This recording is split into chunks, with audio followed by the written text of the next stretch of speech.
ببین پسر جان، این یه ریمیکسه. این یه ریمیکسه.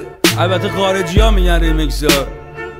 بذار ببینم من چی بگم. من میگم تدوین دو کار بدی هم من، ولی هر جنگای آدم یه کار بد باید بده بیرون که انتظار شنونده ها بیاد پایین بذاره. میدونی چی میگم؟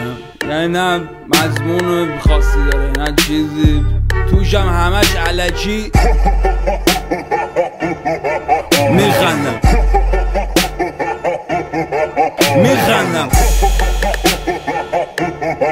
میخندم میخندم میخندم. ادی شب شریده رو کاغذ خودکار، منم از صبح کردم نشخوار شعرو تا ببینم اگه خوشمزه است واسه بذارم تو بشقاب. پدهنیه اونجایی هم که مریضم من، زنی بغل کن مسترها رو قفل کن درها رو، چو میزنی تگری از من. ببین انقدر عجیب و غریبم من، مردم چشماشونو همچین میمالن و نگاه میکنن که انگار تو سفینم من.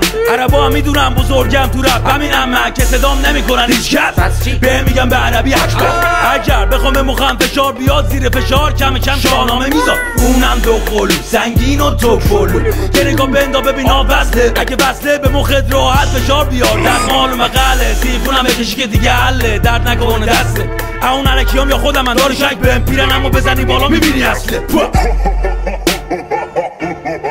میخندم میخندم میخندم میخندم میخندم.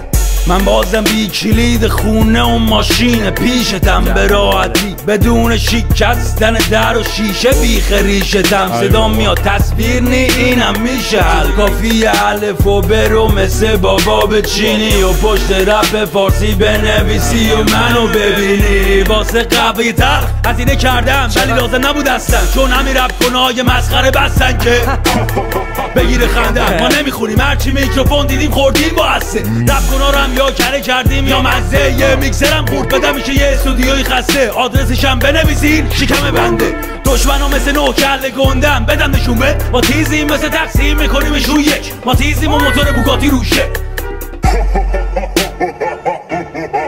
میخندم میخندم